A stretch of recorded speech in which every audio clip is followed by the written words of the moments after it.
It says going live, and I think it's live. Indeed. Okay, so what happens with me is there's a little blue box that goes over that live light, and then I can't tell if it's yellow or not. So, but it says live now, so we're live. Hey, internet friends, this is Magic Brad and Synergy Cafe, Synergy Collaborative. I haven't done my hair yet today. And we've got another talk on the topic of meditation. And today it's 5 o'clock and my grandfather clock is bonging here. So the topic is, what can I expect when I meditate? And we've got Damon Dickinson again. And Damon, are you on? Hey, Bradley, I am. I'm here. I've got a little bit of head on too with this cold weather, so I'm with you on the hairdo. Yeah, well, it's okay. It's the Friday afternoon, early pre-weekend fashion look. Yeah, it's no fashion show today.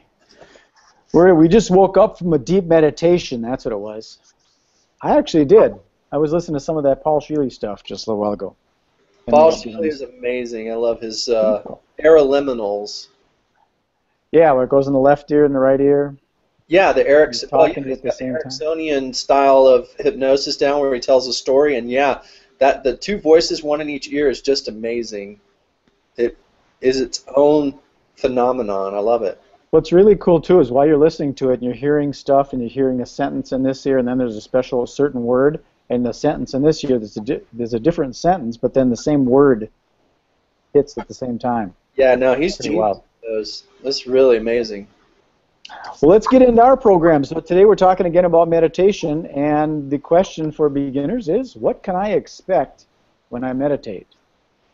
Absolutely frickin' anything. Could you be a little more vague?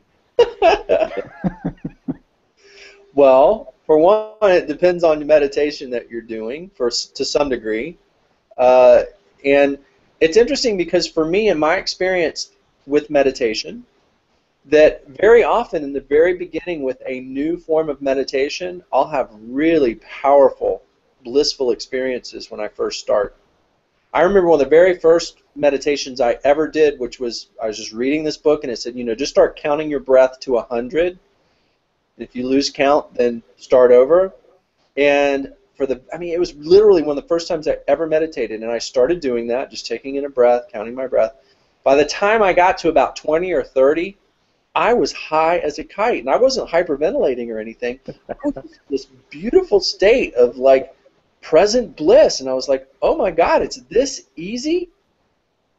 And so I remember that, and then I remember, as I continue to meditate and practice that, there's like a certain level of tolerance, just like you do to pretty much anything that you're going to do. Even, I was thinking of a drug, because drugs are quite instantly, effective in a lot of different things, an illness or pain relief, that sort of thing. But then it tapers off, like the body adjusts and there's a certain quality even to meditation where that starts to happen.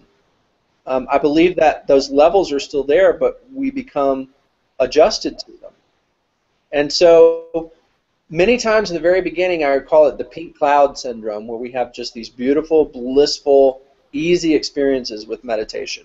Now, on the other side of that, I know many, many people who have a terrible time trying to begin meditating because it's just so difficult for them to, quote-unquote, sit still, be quiet, sit still.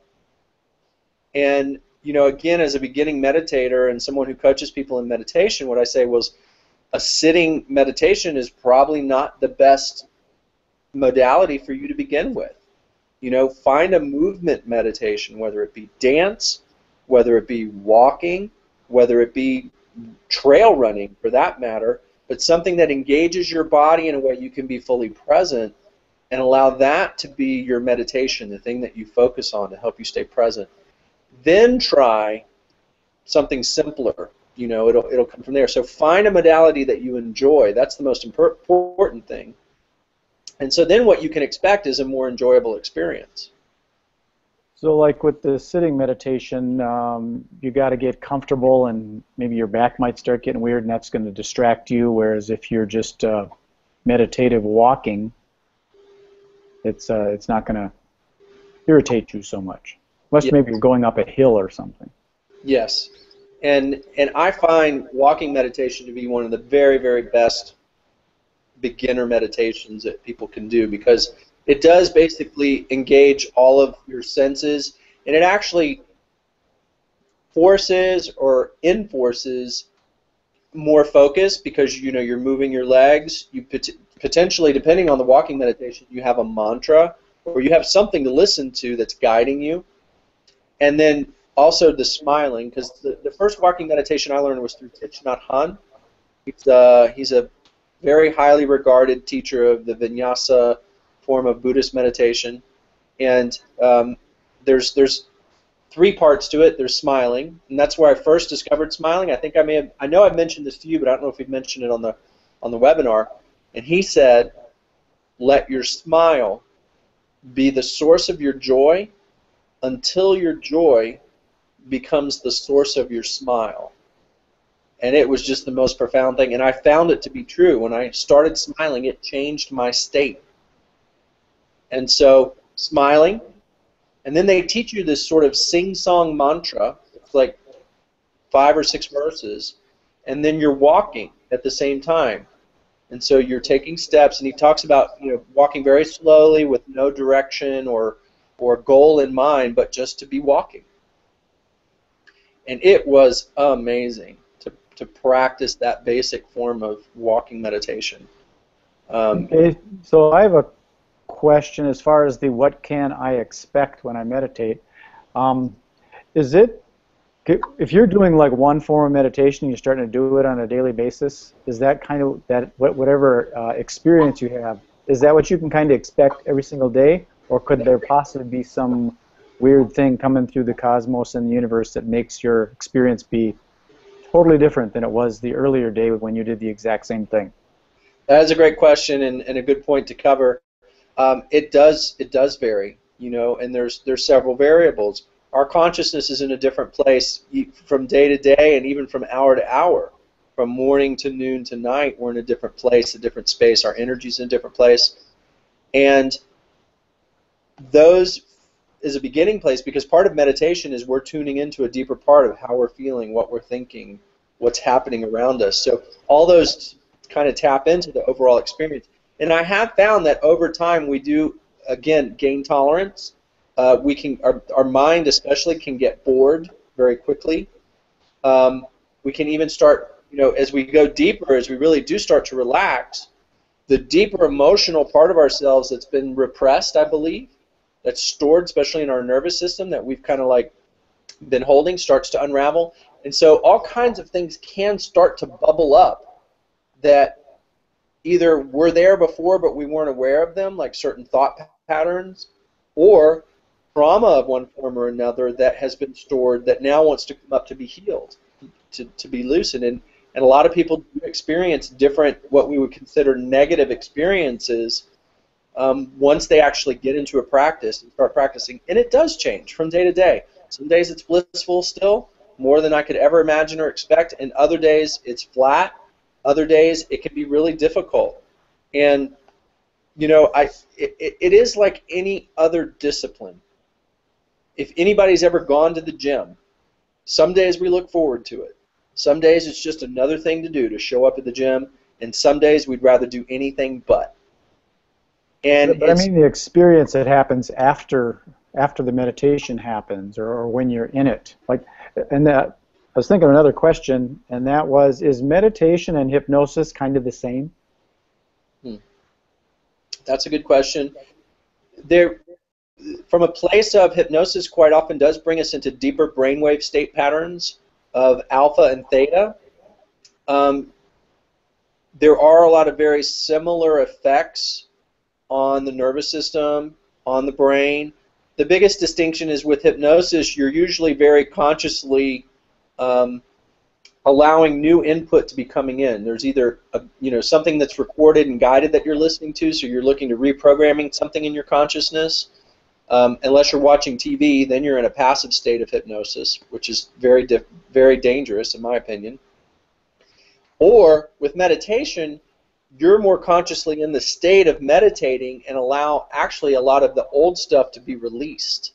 So anything that's not, anything that's directly hindering your ability to be present comes up to be released. And I mean, I've had all kinds of wild stuff come up. Old songs, old movies, old memories, all those things start to flow out that keep us from being present. It can be quite wild. How about like out-of-body experience?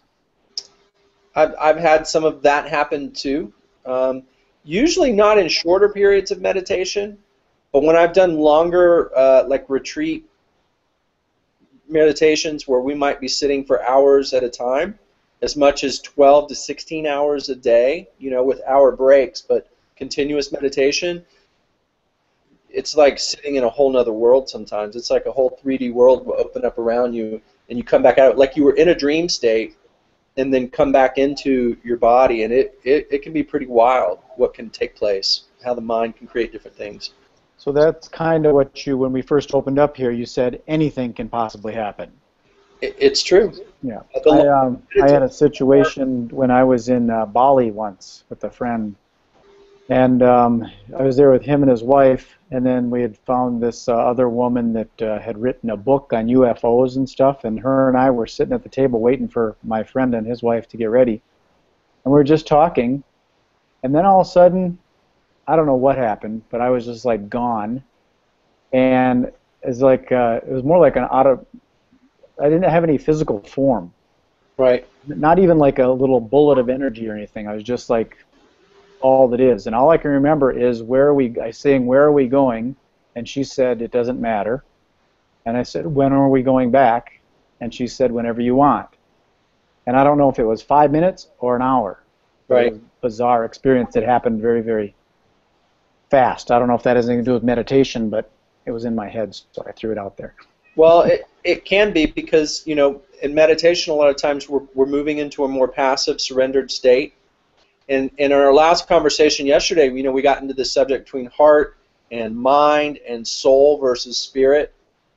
And quite often what can happen in a state of meditation, consciously or unconsciously, is we'll actually slip into a soul consciousness level or state of consciousness where we can travel without our body. Literally whatever part is still like embodying our body will float back up and out, and we'll astral travel into other dimensions in space and time and move around and then come back into the body. And that soul, call it soul traveling, soul consciousness, astral traveling, or some of the different words for it. That must have been what it was. Even the government, you know, did several years, and they still do. It's called remote viewing, and they use it in a very high level form of you want to say spying or research. I mean, even on other planets, they literally like will have a question or a mission within a sealed envelope, and the person that's developed this ability, some are born with it, but then they develop it, are able to like travel to the other side of the planet, Earth, or even to Mars, and report with great accuracy as to the location, the time, the space, what's happening in that place. And they're able to confirm it. It's called remote viewing, and they've been doing that for many, many years. It's interesting you started mentioning that stuff about the planets and all that kind of stuff, because you know there was a post that I had put out with these webinars we're doing. I put it out on Google Plus. I'm not sure if you saw it, but someone chimed in and said, "I'm getting a bad vibe from both of you." Guys, yeah, I had a chuckle on that. And then I went and looked at his page because he doesn't have his picture or nothing on there, and all he's got is UFO stuff on there. Right. Oh, it's fun. Okay, so we've kind of gone into, I think it's 10, almost 15 minutes on this, and of course we don't want to do them too long to take people's valuable time. So is there anything else you want to throw in? I do believe what intention we set is a lot of what we will receive in our meditation. So, you know, setting an intention, and this is where prayer starts to come into the picture with aligning and influencing our experience. So for me, meditation is a way for me to get closer to the Creator and actually allow my consciousness to be purified and to be able to see more clearly in the present moment in the bigger picture.